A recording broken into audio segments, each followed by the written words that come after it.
Pro Group Management. Workers' comp that works for you. This is 7 at 7 from the Las Vegas Review-Journal. Good morning, everyone. I'm Renee Summerhour. Let's get right to our top stories this morning. Brought to you by Nevada Hand's Silver Sky Assistant Living Community. Learn more at nevadahand.org. We are less than 2 weeks away from the start of the school year, and the Clark County School District still has a number of jobs to fill. Review-Journal's Jen Ah has this story. Good morning, Jen. Good morning to you, Renee. So how widespread is the staffing shortage? CCSD's Director of Recruitment says it's pretty much spread across the board. He says the school district is looking for workers in food service, transportation, human resources, the police department, and more.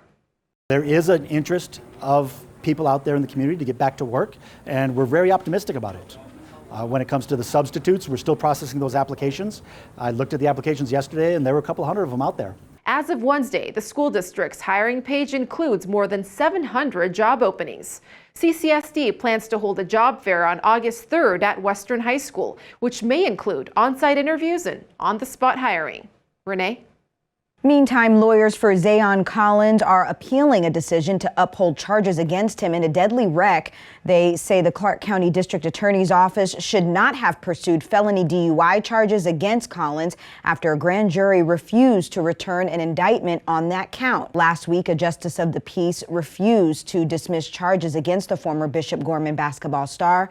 Authorities say Collins was driving nearly 90 miles an hour in December when he was involved in a crash that left a man dead. A federal judge has dismissed a lawsuit seeking to block a new state law against untraceable firearms. The law targets so-called ghost guns, unassembled weapons that are sold in kits or made with 3D printers and do not carry a serial number. The legislature took up the subject of ghost guns this session because of data that showed that these unserialized guns were showing up in what the ATF found was something like 10,000 crimes. In a separate ruling, a state judge granted a temporary injunction blocking a section of the law that bans the sale of gun kits. A longtime Las Vegas judge is stepping down from the bench. District Judge Elizabeth Gonzalez has submitted her letter of resignation effective September 7th. In her letter, the former chief judge cited, quote, recent events in my family. Gonzalez has served on the bench for 17 years. Governor Steve Sisolak will appoint her successor. Police say a man died in custody after fighting with officers during his arrest. Officers say they tried to detain a man at a hotel on Paradise Road Wednesday morning, but he fought with them and ran away. Now, according to police, after he was placed in the patrol car, he repeatedly banged his head up against the window.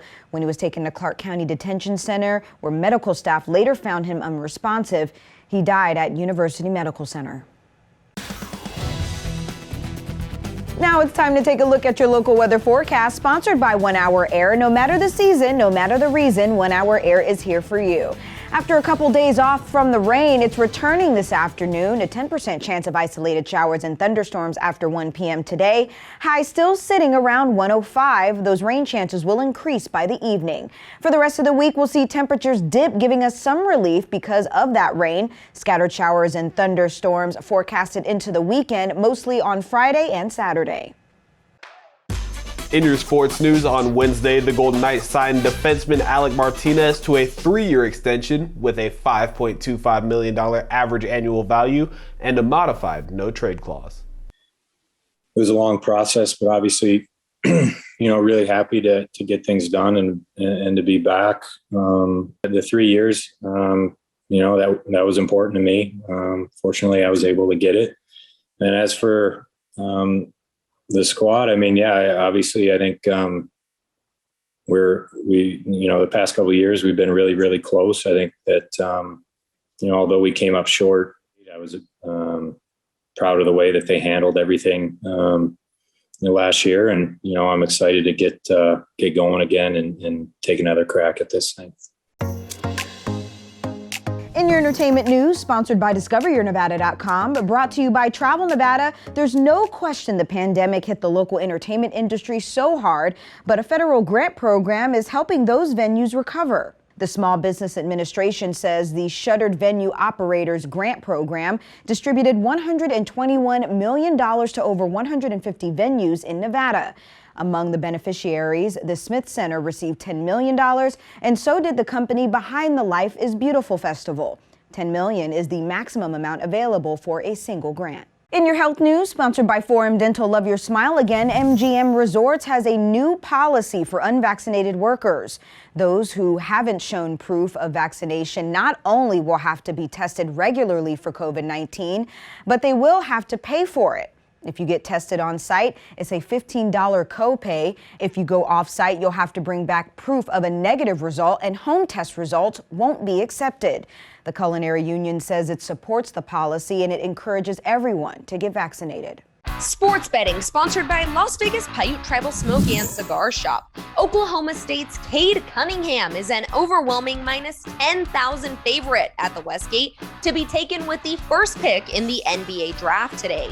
The top players are heavily favored to go under their draft position props. Jalen Green, who played in the G League last season instead of going to college, is minus 1,000 to be taken under pick 2.5.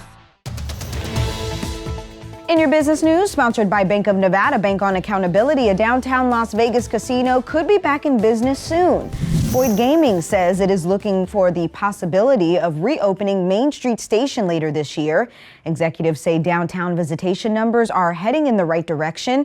A spokesperson says the company has not announced a firm timetable. He also said Boyd Gaming is focusing on Main Street before turning its attention to the East Side Cannery. Both casinos have been closed since the start of the pandemic. In your lifestyle news, sponsored by Oakmont of Las Vegas Assistant Living and Memory Care, the best care for the best life, the Animal Foundation wants to help you find your new furry friend. The nonprofit is holding its Adopt-A-Palooza this weekend, where it will waive adoption fees for all pets. You don't need to make an appointment, but adoptions will take place on a first-come, first-served basis. Adopt-A-Palooza takes place this Friday and Saturday starting at 11 a.m. If you'd like to see animals available for adoption, visit animalfoundation.com. Thank you for watching 7 at 7 a.m. I'm Renee Summerhour. If you have a Roku device, search Review Journal to download our channel. Watch Las Vegas Breaking News streaming live on your OTT device. We'll see you back here later today for 7 at 7 p.m. From all of us here at the Las Vegas Review Journal, have a great day. Review Journal Studio, sponsored by Adam Kuttner. Get the maximum settlement as quickly as possible. This 7 at 7 update, sponsored by Pro Group Management. You're watching 7 at 7 from the Las Vegas Review Journal.